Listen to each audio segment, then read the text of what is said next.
Vem alguém que Vai lá, Rodolfo, começa aí as nossas transmissões. Olá, começa agora mais uma transmissão de Tutameia ao vivo, sempre trazendo para você um personagem, uma figura, um brasileiro que nos ajude a compreender melhor o momento do Brasil em que vivemos, para que a gente possa atuar melhor, trabalhar melhor, viver melhor nessa nossa pátria tão querida. Ela é a Eleonora. Ele é o Rodolfo. E ele é o Guilherme Boulos, que vai estar conosco aqui nessa entrevista. A Eleonora logo vai falar mais um pouquinho dele, da sua trajetória, que todos vocês conhecem, claro. Antes, porém, eu quero convidar você a levar mais longe essa conversa, né? Divulgando entre seus amigos, compartilhando nas redes sociais, e saiba que tudo isso fica disponível depois, para se vocês quiserem fazer uma reunião e assistir novamente aí as reflexões de Boulos sobre o Brasil, a política, a economia brasileira. Tudo fica disponível no nosso canal de vídeo, youtube.com/c/Eleonora e Rodolfo Lucena, Tutameia. Tutameia é escrito com letras maiúsculas. Ou Tutameia TV. Tutameia TV no YouTube, já chega lá, né?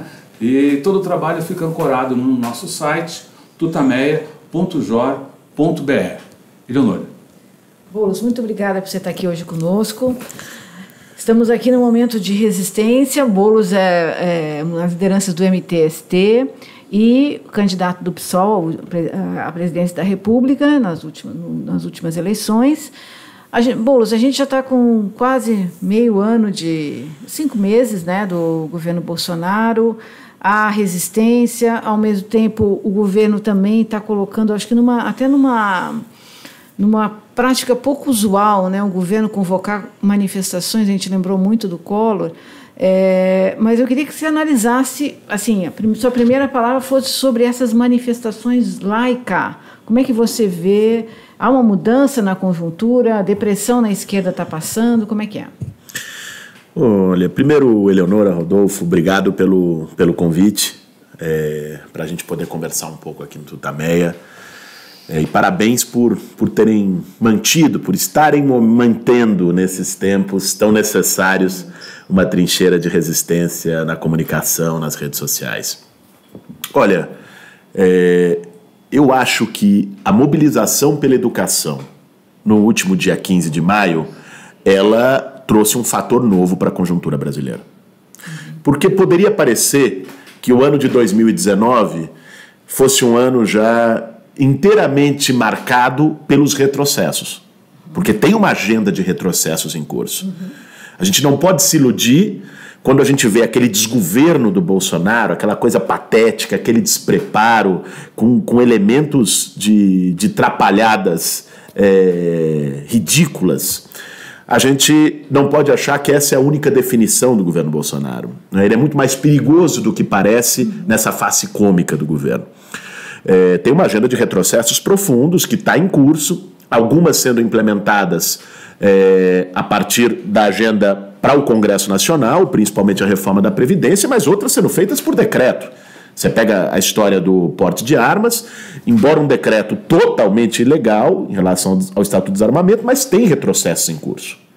Ou seja, poderia parecer que 2019 seria o ano dos retrocessos, em que a esquerda, a oposição, o povo brasileiro iria engolir o sapo, né, e ficar apático e silenciado, ainda perplexo com o que foi essa ascensão da extrema-direita ao poder no Brasil. Mas não. O dia 15 deixou claro que não. Foi uma mobilização muito expressiva. Foram milhões de pessoas nas ruas em defesa da educação. Uma manifestação como não se via há um bom tempo no Brasil, né? No último período nós não vimos mobilizações como essa. Em 2018, por exemplo, eu não me recordo de nenhuma grande mobilização de rua que tenha tido a força, o impacto, a capacidade de mobilização que teve o dia 15 pela educação. A reação do Bolsonaro, como era de se prever, a pior possível, não respondendo à pauta, reafirmando os cortes na educação e chamando os manifestantes de idiotas, de imbecis, buscando desqualificar. E ele reage convocando uma mobilização dos seus apoiadores para mostrar que tinha apoio de rua. Se é verdade que a manifestação do último domingo não foi algo totalmente inexpressivo. Você teve algumas manifestações relevantes, São Paulo e Rio de Janeiro, sobretudo, Belo Horizonte em alguma medida. Em geral, elas foram bem aquém, não é, da capacidade que o bolsonarismo mostrou de mobilizar no passado. Então mostra que há uma queda no poder de mobilização dele. E tendo a máquina do governo na mão. Perdeu capacidade de mobilização. Não por acaso, porque perdeu popularidade, isso todas as pesquisas mostram. A rejeição ao Bolsonaro em menos de 6 meses já superou a sua aprovação. E também porque é muito difícil você levar as pessoas à rua por cortes na educação, por retirada de direitos na aposentadoria. É uma pauta muito antipopular, é uma pauta muito indigesta para você ter uma capacidade de mobilização maior. A jogada do Bolsonaro, na verdade, nos atos do dia 26, de domingo passado, era uma jogada de buscar dar uma demonstração de força, de um lado em resposta às mobilizações dos estudantes, da juventude, dos professores, da esquerda, no dia 15. Mas de outro também em resposta à briga interna no campo da direita no Brasil, emparedando o Centrão, o Rodrigo Maia, tentando emparedar o Supremo Tribunal Federal, e ir para uma linha de dobrar a aposta, né, no discurso dele de antipolítica, no discurso autoritário. Fascista, claro, profundamente autoritário. Fascista. Discurso de que é o governo sozinho, que em última instância É o que ele quer. isso leva a fechamento do Congresso, fechamento do Supremo, né, poderes plenos para o presidente da República, seja por meio de daquela tese do autogolpe ou qualquer outra. Mas ele joga, não é, nesse terreno perigoso. O fato é, para encerrar essa análise das manifestações, o dia 26 não cumpriu esse papel. O dia 26 não mostrou força suficiente para que o Bolsonaro pudesse emparedar as instituições. O dia 26 foi muito menor do que o dia 15. Isso, assim, é só uma análise de muita má-fé poderia querer fazer uma comparação do poder de mobilização entre o dia 15 e o dia 26. As imagens mostram, quem teve presente viu, todas as estimativas foram que o dia 15 foi muito maior. Agora, nós temos um desafio, que é, tanto no próximo dia 30, agora quinta-feira, como no dia 14 de junho, quinta com foco na educação, e no dia 14 com foco na reforma da Previdência, greve geral, paralisação das centrais, da Frente Povo Sem Medo, da Frente Brasil Popular, nesses 2 dias, de mostrar que o dia 15 não foi um acontecimento isolado, que a oposição vai apostar numa tática de mobilização de rua, que eu digo a vocês, para mim é a grande tática da oposição. A oposição ao Bolsonaro, nós não podemos ter um governo selvagem, com um projeto de destruição nacional, e do outro lado uma oposição bem comportada, que só fica fazendo hashtag, que se limita a fazer colóquio. Nós temos que ter uma oposição de rua. A oposição no Congresso é fundamental e tem cumprido um excelente papel de denúncia, de aproveitar as brechas de convocação de ministros para expor e constranger o que representa essa política do governo.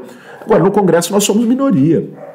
E não dá para contar com esse divórcio eterno entre Bolsonaro e Centrão. Hoje mesmo já começam a surgir rumores de um grande acordo nacional, com o Supremo e com tudo, né? Um grande acordo de repactuação em torno da agenda. O Rodrigo Maia defende a Previdência.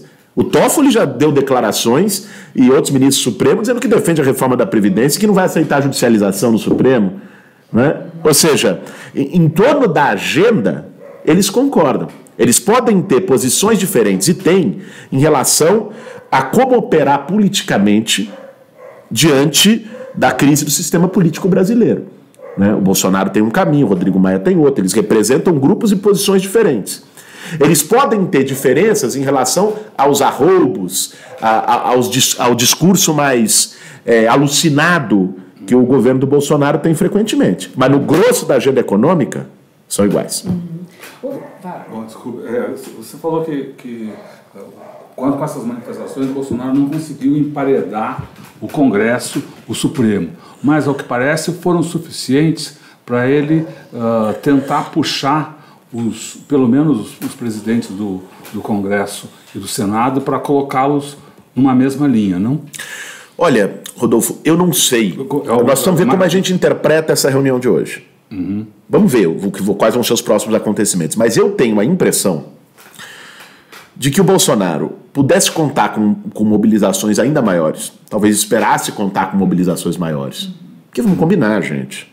Tudo bem, tal, não foi esvaziado, não acho que a linha deve ser tratar com desprezo as mobilizações de domingo. Isso seria um erro. Mas não foi grande coisa. Né? Veja as fotos da Avenida Paulista. Comparem com outras mobilizações que eles próprios já fizeram. Né? Veja o Rio de Janeiro, veja outros lugares. Em alguns lugares foi vexatório, foi um fiasco completo. Então, eu acho que ele esperava contar com um peso maior que o permitisse dobrar a aposta do enfrentamento aos poderes. Quando ele chama os poderes para a mesa, ele poderia ter feito antes de domingo, e os poderes sentariam do mesmo jeito com ele. Quando ele chama os poderes para a mesa, é um gesto dele de interesse em repactuação. Né? Quem chamou a reunião não foi o Rodrigo Maia, não foi o Davi Alcolumbre, não foi o Toffoli. Até onde eu sei, até onde a imprensa noticiou, as informações ainda não estão completas, mas quem chamou a reunião, quem articulou foi o Onyx Lorenzoni em nome do Bolsonaro. Então, a reunião foi chamada por ele para tentar uma pactuação. Me parece como um certo reconhecimento de que a tática de dobrar a aposta e emparedar os poderes não funcionou exatamente do jeito que ele queria. É assim que eu interpreto, ao menos, o gesto de hoje. Houve um esforço, está havendo ainda um esforço de dizer que as manifestações de domingo legitimam a pauta das reformas. Houve uma nítida intenção de rebaixar tudo quanto é faixas de fechamento de Congresso, de ataque às instituições, e fazer dessa manifestação, olha, as pessoas estão apoiando a reforma da Previdência, as manifestações sacramentaram isso. Como é que você responde a esse tipo de interpretação que está muito frequente aí na imprensa brasileira? Olha, não foi isso que levou as pessoas às ruas no domingo. Não foi defender a reforma da Previdência. Você tinha bonecos enormes do Rodrigo Maia, você tinha todo um discurso que era um apoio ao Bolsonaro, ao Moro, nesse enfrentamento que houve nas últimas semanas com o Congresso Nacional. Você teve a MP 870, você teve a retirada do COAF do Ministério da Justiça e do Sérgio Moro, e você tem a reforma da Previdência tramitando mais lenta pela desarticulação completa do governo Bolsonaro. Então, esse foi o caldo que levou às mobilizações. Num certo sentido, Eleonora, você vê que o Bolsonaro, ao chamar essas manifestações, ele guarda uma coerência com o apelo que ele fez durante a campanha eleitoral. Bolsonaro tem uma coerência aí. Como Bolsonaro ganhou a eleição? Qual foi o núcleo do discurso dele de ganhar a eleição? Foi se colocar como um candidato antissistêmico, de fora da política, antipolítico, por mais que seja uma farsa. Porque o Bolsonaro nunca foi de fora da política. Bolsonaro vem do esgoto da política, do submundo da política. Não é? Mas vendeu a ideia de que ele era alguém de fora, que ia mudar tudo isso que está aí, não é? Que não ia entrar nas corrupções do sistema, que o sistema estava podre. Ele trabalhou com essa ideia da antipolítica. E essa ideia, do meu ponto de vista, foi decisiva para a eleição dele. Eu não estou entre aqueles que acham que o Bolsonaro teve 57 milhões de votos porque tem 57 milhões de ultraconservadores, direitistas, racistas, homofóbicos e machistas no Brasil. Não acho. Os bolsominions, que é a maioria dos que foram às ruas ontem, no domingo, desculpe, mas, enfim, pelo menos nos lugares em que as manifestações foram menores, mas são os que operam nas redes sociais, essa turma que leva a ferro e fogo o discurso extremista do Bolsonaro, os bolsominions são uma minoria do eleitorado do Bolsonaro. O grosso do eleitorado do Bolsonaro não votou nele porque acredita nessas tralhas. Votou nele porque estava desesperançoso, porque estava insatisfeito com a política, porque estava desiludido, porque também existe uma crise de representação real na democracia brasileira. O sistema da nova república está numa crise brutal, terminal. Não é? Isso está dado. Isso não é um fenômeno só daqui. Você tem uma crise das democracias liberais no mundo, uma crise de representação no mundo, e a extrema-direita surfou nessa onda internacionalmente. não é, com um discurso populista de direita. Pois é, isso é engraçado, né? Porque todo esse caldo de cultura que gera a ascensão da extrema-direita é um caldo de cultura provocado pelas políticas neoliberais, justamente pelo empobrecimento, né, pela fim de perspectivas, desemprego, concentração de renda cavalar. Mas quem se beneficia dessa crise provocada pela direita no mundo é a própria direita e não a esquerda, que justamente defende a inversão disso. Mas eu acho que aí tem duas coisas. Primeiro, assim, parte da extrema-direita internacional tem um discurso nacionalista, que no Brasil a gente tem uma jabuticaba. No Brasil tem o pior dessa expressão em termos internacionais. É uma extrema-direita autoritária, é uma extrema-direita que não tem nada de nacionalista, é entreguista, ultraliberal, lesa pátria, né, o que é o projeto do Paulo Guedes. Essa turma se elege com um discurso de Brasil acima de tudo e não demora um mês para nos Estados Unidos lamber bota do Trump, né, entregar a base de Alcântara, dizer que vai entregar a Amazônia, dizer que quer vender tudo, os bancos públicos, a Petrobras. Aquele discurso do Guedes é um nojo. Incrível. Aquele discurso é asqueroso. Eu não sei, assim, ele chega e diz, eu não sei se quem está nos assistindo viu esse discurso, eu recomendo muito que vejam.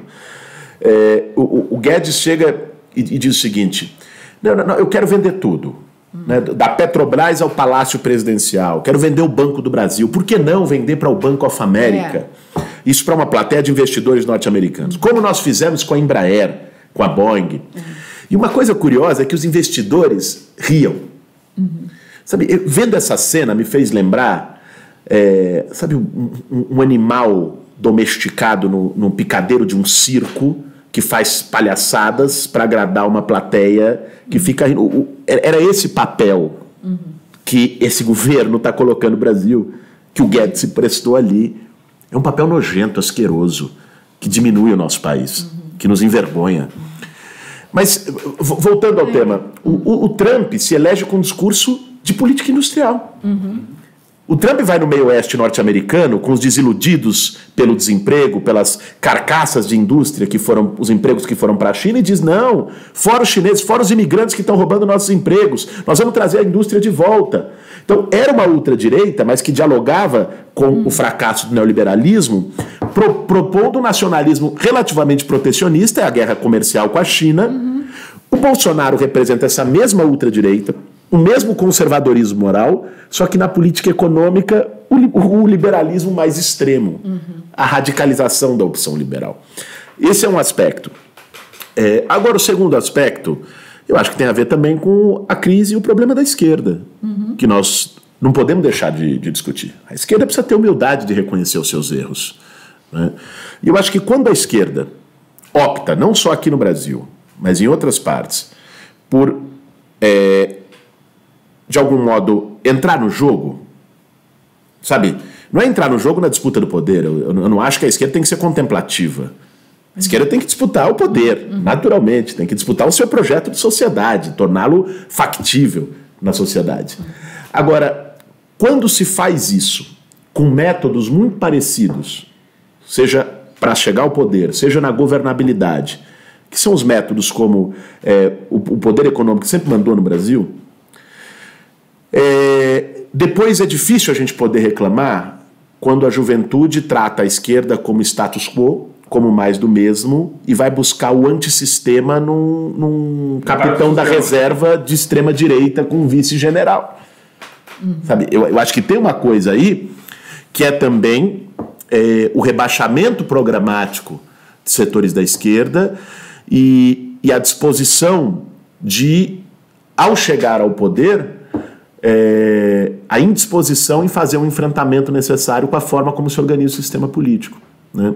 E acabar governando nos mesmos moldes, embora tenha avanço. Você pega aqui os 13 anos de PT no Brasil, você tem avanços sociais consideráveis, né? Políticas públicas, programas sociais, aumento do salário mínimo, capacidade de consumo para os mais pobres, né? Tudo isso, e que está sendo desmontado desde o Temer e agora com Bolsonaro, né?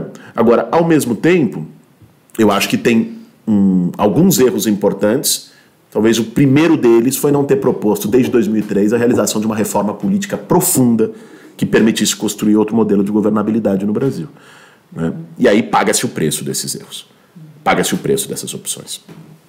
Quando você fala em antissistema, que ficou uma palavra muito usada aqui nas interpretações da vitória do Bolsonaro, na verdade, não é que o antissistema dele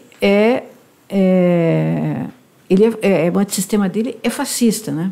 Eu queria entender esse antissistema dele, porque não é simplesmente uma pessoa... Ele não é contra os políticos, ele é contra as instituições, ele é contra tudo isso para a instauração de um regime neofascista. Não é simplesmente... Eu acho que tem um ponto de farsa e um ponto de verdade no discurso antissistêmico do Bolsonaro. O ponto de farsa é que a agenda dele é profundamente pró-sistêmica. Ele é o cara que está com um discurso antissistêmico para propor a agenda do mercado financeiro para o Brasil, para propor a agenda do sistema. Então, assim, o seu conteúdo, do ponto de vista de programa de governo, é profundamente sistêmico. É mais sistêmico que qualquer outro governo que a gente teve nos últimos 30 anos no Brasil. Né? Por outro lado, eu acho que qual é o ponto de verdade? O Bolsonaro, de algum modo, compreende o fato de que o sistema político da nova república está na lona. Esse sistema, fundado na Constituição de 88, este modelo de governabilidade, ele foi se tornando impraticável. O golpe de 2016, a expressão disso. A prisão do Lula, prisão política do Lula é uma expressão disso. Né? O sistema perdeu qualquer equilíbrio. O sistema político brasileiro, de freio, contrapeso, que existia, esse modelo de governabilidade não gira mais, não funciona mais. Isso abre um debate na sociedade brasileira sobre uma transição. O que vem depois? Né? O que nós vamos colocar no lugar de um modelo de governabilidade que faliu? Esse debate está na praça.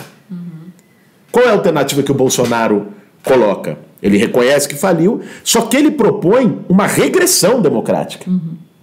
Então o Bolsonaro vai dizer, não, se não funciona desse jeito, fecha o Congresso, fecha o Supremo e deixa eu governar sozinho com os militares. Ele propõe uma saída autoritária e regressiva, reacionária para a crise da nova república. O que o Maia e uma turma da direita histórica, da velha direita brasileira, propõem como alternativa para a crise da nova república? Eles também começaram a perceber que do jeito que está não dá. O que eles propõem? Uma espécie de um semi-parlamentarismo ou mesmo a formalização de um parlamentarismo. Isso ainda não está explícito na agenda parlamentar, mas esse debate é notório nos corredores de Brasília. Né? Então, o que pode ser uma saída? Dar mais poder ao parlamento. Acho uma saída profundamente conservadora, porque ela é também antidemocrática. Né? Hoje, se há um fio que preserva algo de progressivo na democracia brasileira, é a possibilidade do povo eleger o presidente da República. Né? O parlamento, historicamente, aqui foi controlado por oligarquias. Tanto é que, em várias crises, a saída da elite brasileira foi propor parlamentarismo. Historicamente, desde o Jango. E quando foi para plebiscito, sempre perderam. A única forma deles implementarem parlamentarismo é por um arranjo no andar de cima. Né? E eu acho que tem setores políticos brasileiros que propõem isso. Qual é a questão? A esquerda não pode ser fiadora de um sistema que está na lona. A esquerda tem que ter a capacidade de também propor a sua saída e a sua transição para a crise do sistema político da nova república.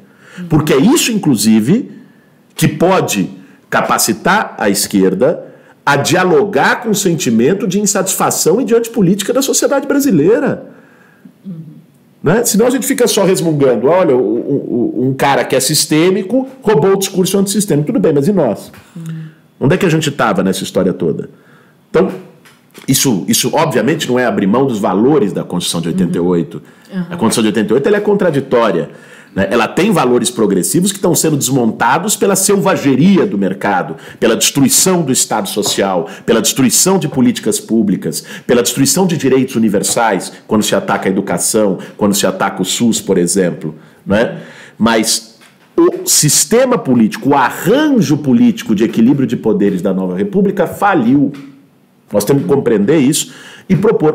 Por que caminho eu acho que é a nossa saída? Pelo caminho inverso do Bolsonaro diz que a nova república não deu certo porque tem muita democracia. tem vários poderes, tem muito problema no meio, então acaba com isso e deixa um decidir, deixa os militares tomarem conta. Nós avaliamos que a nova república está onde está porque tem pouca democracia. A saída é a democratização maior do poder. A saída é participação popular. Como é que você lida com o abismo que existe hoje, real, entre Brasília e o Brasil? O abismo que existe hoje entre o poder e as pessoas. Não é com mais fechamento, é com mais abertura. É com plebiscito e referendo para as questões fundamentais, é criando formas de participação popular, de controle social, de transparência em relação ao Estado. Isso pode nos permitir transitar para um sistema político que cure essa ferida, essa cicatriz na democracia brasileira. Então, até lá a gente vem falando, você vem colocando principalmente as questões mais institucionais. Como é que esse modelo autoritário implementado aí pelo governo Bolsonaro, como isso se expressa do ponto de vista da economia? O Brasil viveu, digamos, de Getúlio para cá, um processo de construção de um país, de construção de um projeto, ainda que com altos e baixos ao longo dos anos aí, mas de um projeto de um país que queria tentar algum grau de independência. Isso é mantido nesse governo? Não é mantido? É tudo ao contrário? Enfim, qual é a expressão econômica e social, talvez também, do que acontece no mundo da política? Olha, o programa econômico do Bolsonaro é um programa devastador. Sem precedentes. Ele tem, na minha opinião, 4 grandes pilares, o programa do Guedes e do Bolsonaro. O primeiro é o pilar da destruição do que existe de Estado social no Brasil, de proteção a direitos sociais, direitos universais, um Estado provedor de educação, de saúde, um Estado que assegure previdência pública, né? Então, o que há de caráter social no Estado brasileiro precisa ser inteiramente desmontado. Esse programa está expresso na reforma da Previdência, esse programa está expresso numa política de ajuste fiscal permanente. A política de ajuste, esses cortes, não são circunstanciais. Eles têm uma política de redução do investimento público, de redução da atuação do Estado em áreas sociais de maneira geral.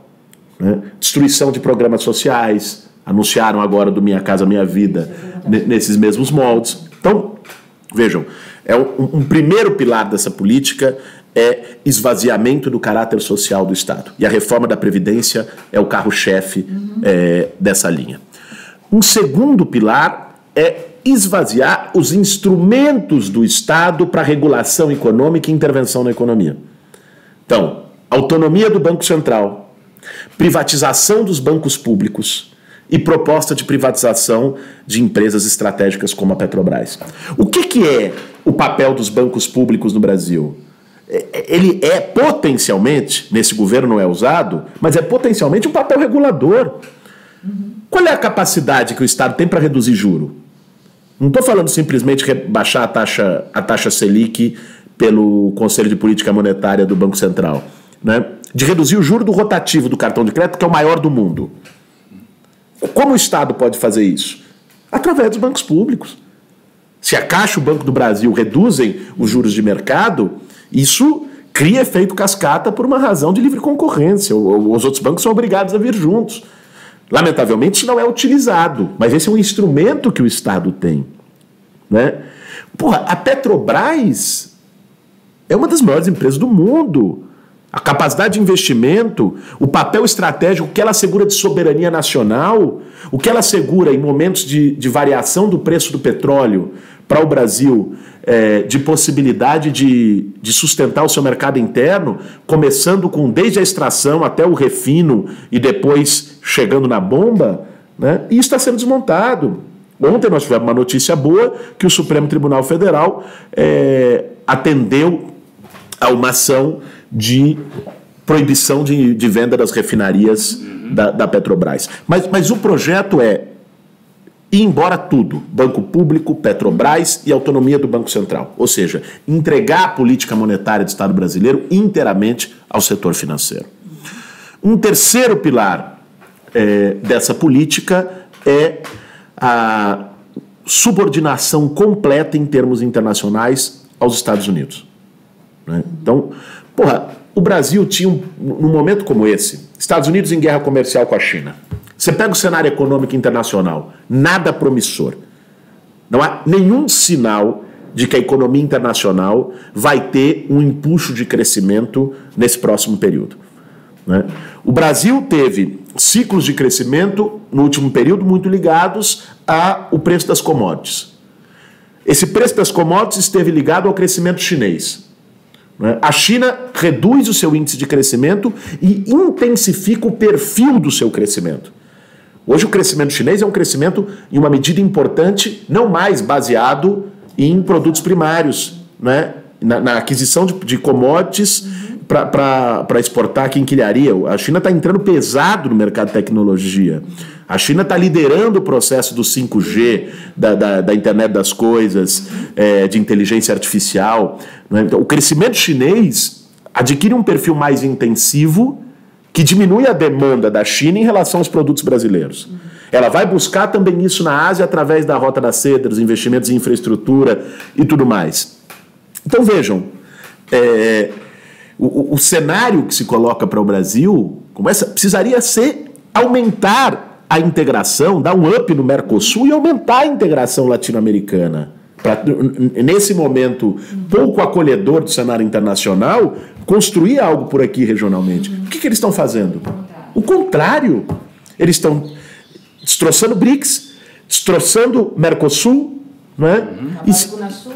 Acabaram com o Unasul e se subordinando integralmente aos interesses econômicos e à política externa dos Estados Unidos em nome de uma entrada na OCDE que sabe-se lá que tipo de ganho real vai trazer para o país, né? E que mesmo ela é incerta. Então veja, é uma política externa vergonhosa e que economicamente é prejudicial ao Brasil, né?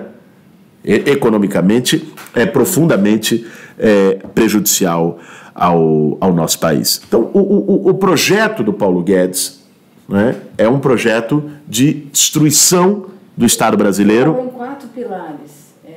Então era a destruição da sim, social, claro. Faltou um. O quarto e último pilar é a desregulamentação completa do mercado de trabalho. Certo. Né? Ou seja, retirada de direitos trabalhistas, baratear o custo do capital, a tal da carteira verde e amarela. Né? Então, tirar todos os direitos que podem ser tirados dos trabalhadores, fazer o projeto México. Né? O que se fez no México? Terceirização geral e restrita, acabar com legislação trabalhista, o trabalho, 80% dos trabalhadores no México são na informalidade, e um projeto que significa também mais pobreza, devastação da força do trabalho, em troca de uma promessa de investimentos externos, porque o trabalhador brasileiro se tornaria mais rentável no mercado internacional, porque deixa de ser sujeito de direitos. Então vejam, é o pacote completo. Aniquilação total. É a aniquilação de tudo que se conquistou, não é nem só na Constituição de 88, nós estamos falando dos anos 30, de Getúlio Vargas. Legislação trabalhista. Nós estamos falando de coisas que a ditadura militar não fez. Agora, como é que está a reação? Você falou aqui rapidamente, citou esse desmonte também da política habitacional, atingindo Minha Casa Minha Vida. Eu queria que você falasse um pouco como é que está a reação da população na periferia das cidades, que você acompanha melhor. Quer dizer, a gente sabe que uma parte considerável da periferia votou no Bolsonaro, apoiou o Bolsonaro. Há uma queda na popularidade que também você já citou. Eu queria que você fizesse um pouco o termômetro da população da periferia. Como é que está acompanhando, está desiludida, está achando que ainda dá para ficar com o Bolsonaro? Como é que você avalia os impactos dessas políticas que você acabou de descrever na população mais pobre do Brasil? Leonora, o Bolsonaro ele perdeu apoio e popularidade, mas o Bolsonaro ainda tem força. Além de ter o governo na mão, ele foi eleito há 6 meses com uma votação expressiva e ainda tem algum apoio social. O que assusta é o nível tão rápido do derretimento desse apoio social. Mas ele ainda existe, e ainda existe também em setores populares. Parte dessas medidas que a gente conversou, elas não têm impacto imediato. Né? Então, a desregulamentação do mercado de trabalho, o entreguismo, as medidas em relação ao mercado financeiro, isso ainda está em curso. A reforma da Previdência, o povo ainda não sentiu exatamente o que é. Começa a perceber. Tanto é que nós temos uma maioria do povo brasileiro, em qualquer pesquisa que se faça, mesmo as da XP, que é contra a reforma da Previdência. Mas, enfim, o fato é que eu acho que esses primeiros meses serviram para destronar o mito. Destronou o mito. Ou seja, você tinha quando você tinha um mito, as pessoas... Um mito, as pessoas não tinham ouvido aberto para conversar contigo.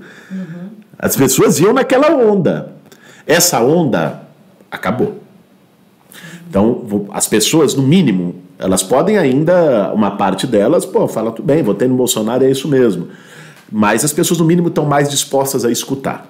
Você começa a sentir uma mudança no clima nas periferias. Né? Aquela onda de Bolsonaro, é isso mesmo, vai resolver isso. Porra, o cara fez uma promessa muito alta.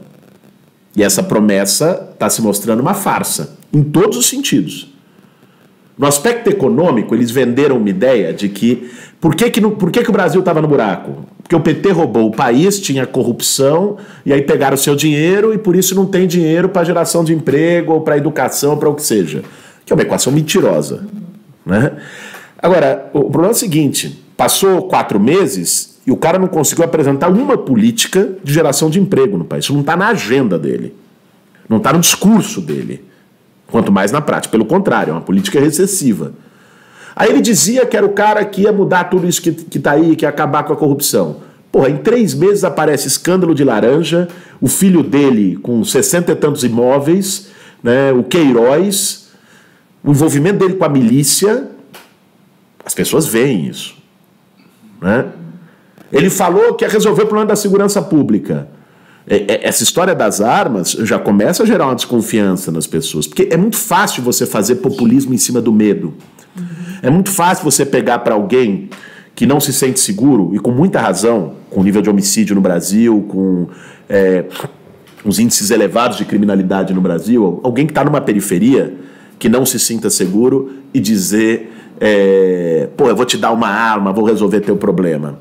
Mas quando isso começa a chegar no concreto e as pessoas veem que... Não tem dinheiro para comprar arma. Além de não ter dinheiro para comprar arma, se tiver, isso aqui vai virar um bang-bang, isso não vai dar segurança pública para ninguém, né? O povo começa a refletir. Eu acho que nós estamos num momento, nas periferias, que é um momento de transição. A juventude está na linha de frente desse embate. Os estudantes, eu agora, nos últimos 2 meses, fiz um giro pelo Brasil. Passei por 15 estados brasileiros, fui em 23 universidades, em institutos federais, fui em bairros de periferia, em várias partes, fui em cidades de interior. E, enfim, principalmente conversando muito com a juventude, mas também ouvindo o povo, as pessoas de maneira geral. E o que eu sinto é que a juventude está com a faca nos dentes, está com sangue nos olhos, como se diz. Né? Os jovens, e isso no dia 15 se expressou muito, já passaram de uma perplexidade da vitória do Bolsonaro a uma indignação, a um sentimento de esperança, a uma disposição de ir para a rua, a uma mobilização. As atividades que eu participei nas universidades nesse período todo, tinham milhares de jovens, muitas delas. A gente viu, né? E com um clima muito bom, com uma disposição de luta e de mobilização. Esse giro me ajudou a entender um processo que já está mais acelerado na juventude brasileira contra o Bolsonaro. Na periferia, esse processo está mais lento. Na periferia, a chave, me parece, o tema da reforma da Previdência. Nós temos feito assembleias populares, temos dialogado com as pessoas. Esse tema, quando as pessoas entendem o que está em jogo, esse tema indigna. Você falou das manifestações e eu queria te perguntar sobre as palavras de ordem nesse momento complexo, porque a gente viu algumas faixas fora Bolsonaro. Muita gente começou a falar de impeachment, agora não está mais falando de impeachment, e parece que suportar 3 anos e meio de Bolsonaro pela frente é uma coisa que é assim, muito aterradora. Fora Bolsonaro é uma palavra de ordem? Não é. O que é a palavra de ordem que vai, digamos, expressar esse sentimento que se aprofunda na sociedade brasileira de repúdio a esse governo, que não vai entregar nada do que, como você falou, não vai entregar nada do que prometeu, a situação econômica não vai atuar em favor dele, porque ele está fazendo o contrário para isso. Que palavras de ordem podem expressar melhor ou dar caminhos para esses meses que virão aí? Eu acho que mais do que palavras de ordem, Eleonora, a esquerda tem que ter um rumo, né? E, no meu entendimento, esse rumo deve ser a aposta no aquecimento das ruas. Veja, nós precisamos derrotar a agenda do Bolsonaro. Porque derrotar a agenda do Bolsonaro é derrotar o Bolsonaro, o Mourão e o Maia numa só tacada. Porque, me desculpe, mas eu não me seduzo com a ideia de ficar discutindo impeachment do Bolsonaro, tudo bem, entre o Mourão. Alguém acha que o Mourão é uma alternativa? Com o seu discurso de unidade nacional, parecendo um cordeiro, o Mourão. Nós sabemos onde o Mourão estava no verão passado, gente. Essa turma, eu acho que tem gente que, pelo fato do governo Bolsonaro ser essa esculhambação tão grande, é óbvio que os militares, por virem de uma instituição mais estável, os militares são o setor mais razoável e mais sensato do governo. O que é preocupante, é chocante. Mas as pessoas se esquecem que esse grupo de militares que está no governo Bolsonaro, não digo pelas Forças Armadas em geral, mas esse grupo de militares que está no governo Bolsonaro, Mourão, o general Heleno, essa turma é a turma do Silvio Frota, gente. Essa é a turma que queria dar o golpe no Geisel, dentro do golpe, porque achava que o Geisel era comunista porque estava se afastando dos Estados Unidos. É a turma do Rio Centro. Essa turma nunca aceitou as diretas já, nunca aceitou a transição democrática, nunca aceitou a Constituição de 88. Esses militares não têm nada de nacionalista. Esses militares não têm nenhum compromisso democrático de unidade nacional. Essa é a turma do porão.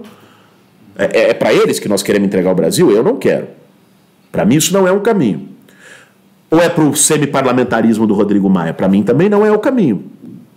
Nós temos que mudar a correlação de forças na sociedade brasileira. Não adianta colocar a palavra de ordem fácil. Né? Nós temos que mudar a correlação de forças. Isso implica uma aposta nas ruas, em torno da derrota da agenda. Se a mobilização do dia 15 não fosse em defesa da educação, ela não teria a capacidade de atração que ela teve. Essa é uma agenda que atrai. O dia 14 é contra a reforma da Previdência, vai atrair vários setores. Talvez até, e espero eu, que atraia trabalhadores que votaram no Bolsonaro. Mas que entendam que esse projeto é devastador. Agora, só para concluir.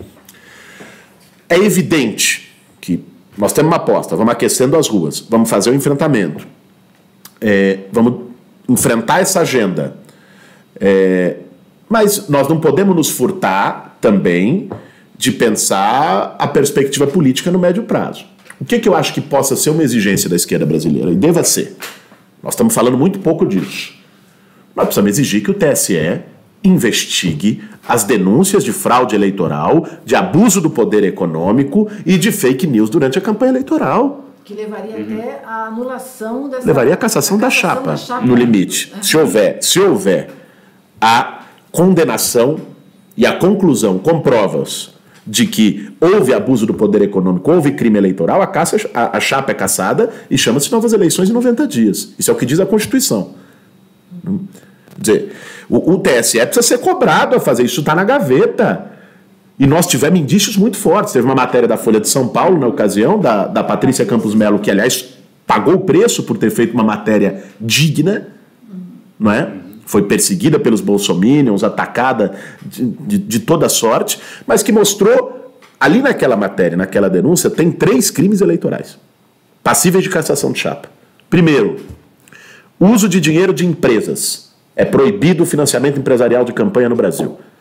Dinheiro da Avan e de outras empresas que pagaram disparo de WhatsApp, tinha nota fiscal na matéria. Segundo, Caixa 2, porque isso não foi contabilizado na campanha do Bolsonaro. Terceiro, difusão de mentiras pelas redes sociais, desrespeitando a regulamentação de uso da rede social no processo eleitoral, que não podia comprar banco de dados. Adquiriram bancos de dados e mandaram para esses bancos de dados de WhatsApp. Você tem 3 crimes eleitorais para cassação de chapa. Por que o TSE não está investigando isso? A esquerda precisa exigir isso. A gente está assistindo também, nesses poucos meses, muitos desembarques, né, entre os que apoiaram Bolsonaro, alguns famosos, outros nem tanto. Essa queda de popularidade, eu acho que também revela isso, que no conjunto da população há uma desilusão em relação ao que o Bolsonaro prometeu e que está fazendo. Como é que você vê essa questão da frente? É possível atrair esses setores que, embora até tenham, não digo nem até que tenham apoiado, mas setores que ficaram em cima do muro na eleição, eles podem ser atraídos? Você acha que isso é um caminho ou isso não leva a nada? Você mesmo participou de uma reunião recentemente aqui em São Paulo que tratou disso.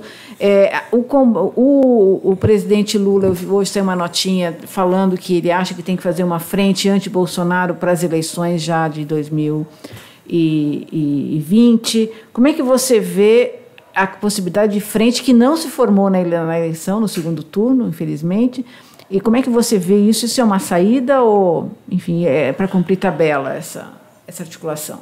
Eleonora, eu acredito muito que num momento como esse, em que nós temos valores democráticos em risco, ambiente democrático em risco, direitos sociais históricos em risco, a oposição precisa ter a maturidade de compreender que muito do que nos separa, as diferenças que existem, não é, são menores do que aquilo que nos separa do programa do Bolsonaro.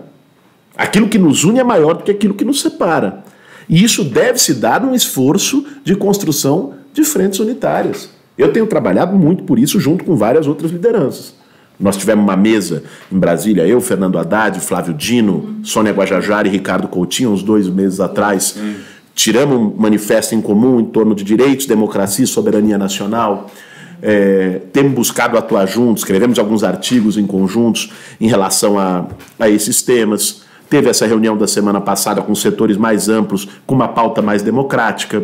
Eu tive conversando com várias outras lideranças, com quem tenho diferenças políticas, mas que entendo que nesse momento devem estar também no enfrentamento contra o Bolsonaro. Tive com a Marina Silva recentemente em Brasília, tive com outras lideranças de movimento social. Nesse giro pelo país, aproveitei para conversar com várias pessoas, também com a governadora Fátima Bezerra, com o Flávio Dino, com o ex-governador Requião, lá no Paraná.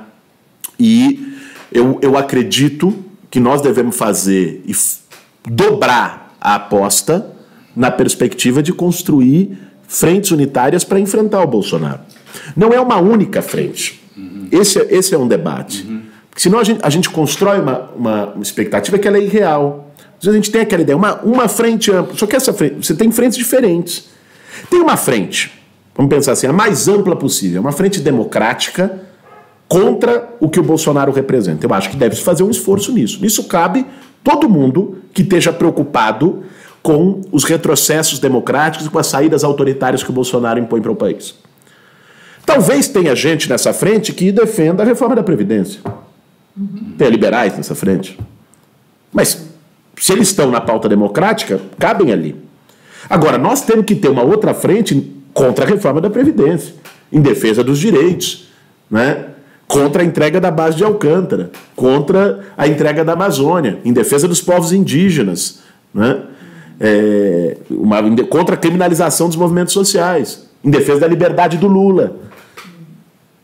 Então, são pautas diferentes que cabem em frentes diferentes. Algumas são mais amplas, outras são menos amplas, mas também frentes necessárias.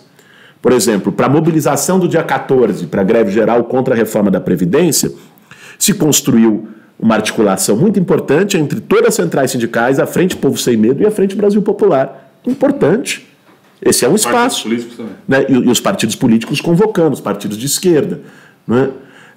Você tem, paralelamente, o Fórum dos Presidentes de Partido, que tem se reunido com regularidade e tem ajudado a garantir uma sintonia nesse campo. O Fórum dos Presidentes das Fundações, né? As lideranças no Congresso Nacional, né? Essa articulação, essa mesa de unidade progressista que nós construímos, junto com o Haddad, o Flávio, o Ricardo e a Sônia, e que o Requião vai se somar numa próxima. Você tem uma série de espaços que, no meu entendimento, eles são complementares, cumprem papéis complementares. O que importa é ter uma confluência de esforços pela unidade contra o programa do Bolsonaro. Você acha que o Bolsonaro vai concluir o mandato dele? Talvez seja uma pergunta um pouco leviana, mas você acha isso? E você diria que nesse confronto entre o bolsonarismo e as forças progressistas, a gente está ganhando espaço e eles estão recuando, ou ainda é um momento de retrocesso para as forças progressistas? Olha, primeiro, é difícil dizer se o Bolsonaro vai terminar ou não o mandato. É estarrecedor como em 5 meses ele conseguiu criar quase uma ingovernabilidade, né? Fez um desgoverno em 5 meses no Brasil. Desgoverno, mas fazendo um monte de destruição. Né? Evidentemente. Não é uma paralisia. É desgoverno no sentido... Está atuando muito fortemente nessa... Você tem um projeto devastador em curso, mas ao mesmo tempo você tem um nível de desorganização, né? Um nível de despreparo a céu aberto do governo Bolsonaro, que é uma coisa impressionante. Não faz parte, essa confusão da destruição. Eu acho que não, Eleonora. Eu não sou daqueles que acham que isso é cortina de fumaça e tal. Eu acho que não. Eu acho que eles, primeiro, eles são ruins mesmo, num certo aspecto, né? E tem uma agenda moralista, agenda conservadora, agenda anti-gay, anti-mulher, anti-negro. Essa agenda não é cortina de fumaça. Essa agenda é parte do projeto devastador. Sim. A gente achar, não, isso aí eles estão falando isso para a gente não olhar para a reforma da Previdência. Não é assim. Não é? Um filósofo que a gente ouviu falou que esse é uma tentativa, é um processo para diminuir, eliminar, acabar o sentimento de solidariedade na sociedade. Todos esses anti. De algum modo, eu acho que tenta isolar os processos de resistência e deixar todos os setores acuados e amedrontados. Eu acho que é essa a ideia, mas são ataques reais e muito fortes que estão em curso. Não são apenas simbólicos. Né? Agora, isso em relação a ele terminar ou não o governo. A tua segunda questão, desculpa, Eleonora, me fugiu? Não, é isso. Se já está num avanço... Um avanço dele ou da esquerda? Se já virou... Olha, o que eu acho é o seguinte, e no domingo, na minha opinião, selou isso. Eu acho que a capacidade de mobilização do bolsonarismo, pelo menos pelo que a gente consegue ver até agora, e pelo que ele perdeu nesse último período, essa capacidade está chegando num teto. Né? Eu acho que, óbvio, a esquerda ainda não está numa ofensiva e o Bolsonaro na defensiva. Não é esse o cenário do Brasil. Mas a esquerda saiu das cordas, né? Ganhou possibilidade de reação mais forte. O dia 15 foi uma expressão simbólica disso. E o Bolsonaro está chegando no seu teto e no seu limite. E, no mínimo, deixa de avançar e começa a recuar em alguns setores, o que se expressa na perda de popularidade dele. O que se espera do dia 30 e da greve geral? Dia 30, eu acho que nós vamos ter uma importante mobilização pela educação. O dia 15 foi uma greve dos professores planejada com mais tempo, que permitiu uma organização mais ampla e que se expressou naquele tsunami de gente. O dia 30, talvez, até pela forma como foi convocado, tenha uma expressão maior dos estudantes, da juventude e menor dos professores. Né? Mas eu acredito... Desculpa aí, professorado, isso aí é um desafio que o Bolsa está lançando aí, hein? Entendam assim, se funcionar como desafio e estímulo à mobilização, vamos nessa. Não, mas é fato, porque, por exemplo, vários sindicatos professores do Brasil não chamaram greve no dia 30, não chamaram paralisação. É claro que vão ter paralisações espontâneas e mobilizações espontâneas. Mas ainda assim, eu acho que vai ser uma mobilização muito importante. Né? Acho que vai ser bem expressiva. Estou sentindo isso na juventude, nas redes, o caldo das pessoas vai ser grande no dia 30. E o dia 14, eu acho que é o dia D em relação ao tema da reforma da Previdência. Nós temos participado de algumas reuniões com os vários setores que estão organizando e eu estou muito otimista em relação à capacidade do dia 14 ser uma paralisação geral no país. Vários setores dos sindicatos de transporte já aderiram, várias categorias já definiram em assembleia a paralisação no dia 14, os movimentos sociais, o MTST fez assembleias no último fim de semana e decidiu também por se envolver massivamente na mobilização no dia 14, nos atos, manifestações, paralisações no dia 14. Então, eu acho que é possível, se o dia 14 conseguir ter um significado como teve o dia 28 de abril de 2017, que a gente consiga dar um importante golpe nesse projeto da reforma da Previdência. Eu queria ficar voltando aqui para o dia 30. Bolsonaro está num processo de ataque ferrenho à educação, né? Ele e os vários setores do seu governo, tanto do ponto de vista econômico como do ponto de vista da democracia dentro do sistema educacional. Hoje, por exemplo, tem uma notícia na internet mostrando que o governo Bolsonaro, por meio da AGU, da Advocacia Geral da União, está entrando com um pedido no STF para que seja revista aquela ideia, para que seja permitido que a polícia entre nos campos das universidades para ver eventuais crimes eleitorais. Como é que você vê esse ataque do governo à educação, as razões disso, enfim? Quer dizer, o Brasil não precisaria melhorar a educação? Eu acho que tem duas questões nesse ataque à educação, Rodolfo. Uma delas faz parte do projeto econômico de destruição do Estado e de direitos universais. Então, os cortes na educação, a ideia de que foi um erro a expansão do ensino superior, o Weintraub disse isso. Então, enfim, essa política que não atinge só também o ensino superior, não discutiu o Fundeb, ele diz, vou cortar na universidade para ensino básico. O cara não está discutindo o Fundeb. Fundeb vai vencer agora. Né? É a principal fonte do ensino básico brasileiro, 150 bilhões de reais do Fundeb, apenas 10% da União. Há uma proposta com amplo apoio, foi na época da Fátima Bezerra, quando era senadora, de ampliar isso para 20% da União num primeiro momento, e depois tem um escalonamento progressivo chegando a 40%.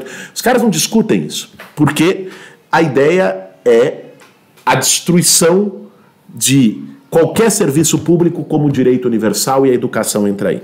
Para privatizar, né? Claro. Tem quem que se beneficia? Como ideia privatista. Como ideia obviamente. Não à toa que as ações da Croton subiram estrondosamente após os cortes na educação. A Croton é uma grande empresa de educação. E de outras, da Croton e outras. Agora tem uma segunda razão. E aí digamos, é o olavismo. É o caráter ideológico. Aí entra não só o Paulo Guedes, entra o aspecto de ultradireita do governo. Essa turma quer domesticar o conhecimento. É a turma que diz, Paulo Freire não pode ser patrono da educação, tem que tirar dos cursos de ciências humanas, universidade tem que ser para a elite intelectual. Ou seja, o que está por trás desse ataque à educação também?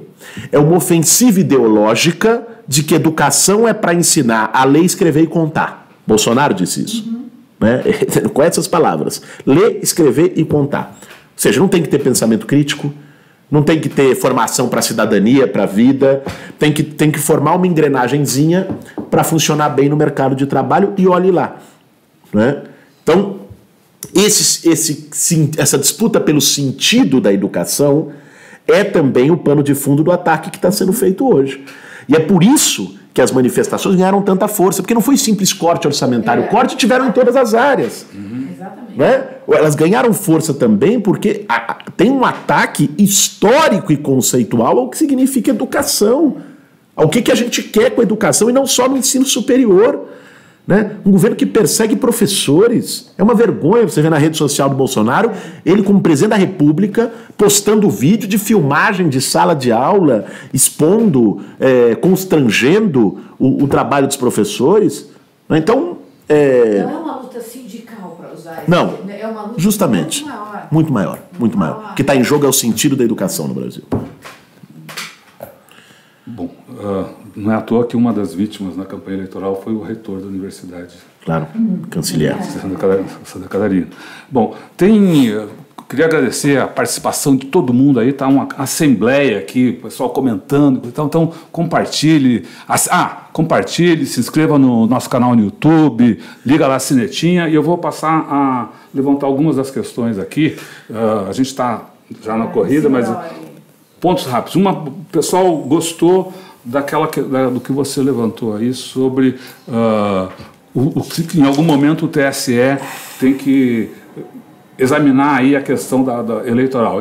Muitas pessoas perguntando o que fazer para ajudar que o TSE tome essa consciência. São perguntas bem pontuais. Muito rápido. Eu acho que é importante que seja o mais unitário possível na esquerda brasileira, que haja uma campanha, haja um questionamento formal ao TSE sobre essa ação e haja uma campanha pública cobrando que o TSE leve adiante as investigações sobre as denúncias de fake news e abuso do poder econômico na eleição do Bolsonaro. Já há uma ação?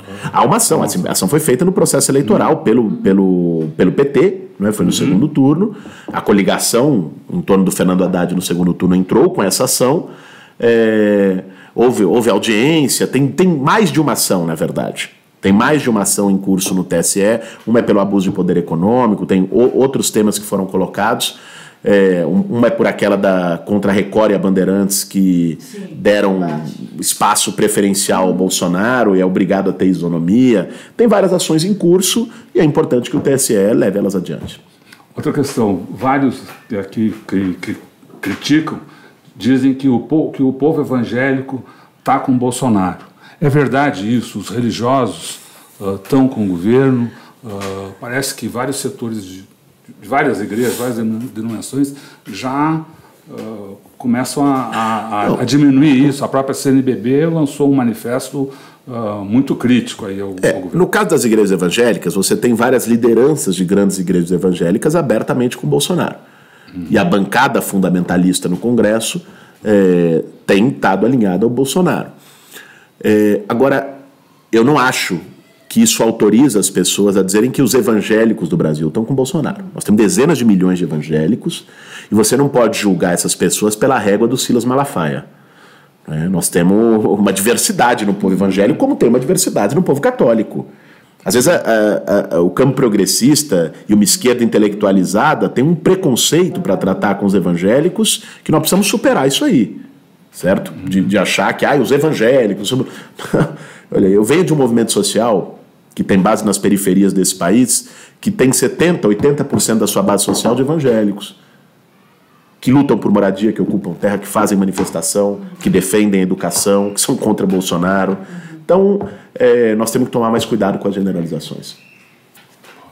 Você foi candidato a presidente, eu tenho que te perguntar isso antes de acabar aqui. Você foi candidato à presidência, nós temos uma eleição agora em 2020 para as prefeituras. Você é candidato à Prefeitura de São Paulo? Como é que você vê aí? Não, Eleonora, eu acho que, aliás, um dos erros que a gente não pode incorrer nesse momento é antecipar um debate eleitoral, seja de 2020, seja 2022, e não disputar 2019. A esquerda tem que ganhar 2019. Uma esquerda que esteja com a cabeça em 22 ou em 20 vai errar, né? E não vai conseguir entender o que está em jogo nesse momento. A esquerda tem que estar sintonizada com as disputas e as batalhas que estão colocadas agora e que estão colocadas nas ruas. Eu estou sintonizado com isso, fiz um giro pelo Brasil contra a reforma da Previdência, em defesa da educação, ajudando a organizar a Juventude Sem Medo. Estou fazendo assembleias populares nas periferias semanalmente, aqui em São Paulo e em outras partes do país, no Janguruçu, em Fortaleza, no Terra Firme, em Belém, tive em Itabaiana, no Agreste Sergipano, para dialogar com o povo e ajudar nessa organização. Né? Eu estou focado nisso, o esforço que o PSOL tem feito também está focado nisso, a Frente Povo Sem Medo está focada nisso, nós temos que ganhar 2019.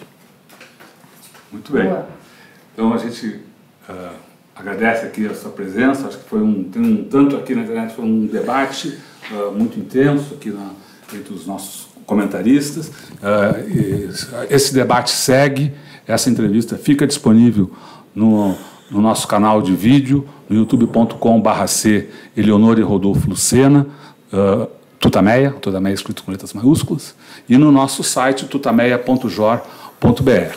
Antes de a gente dar o tchauzinho aqui para todos, queria que você fizesse a sua mensagem final aí para os nossos internautas, enfim, o que você quiser, mas imagino que uma convocação para o dia 30. Claro.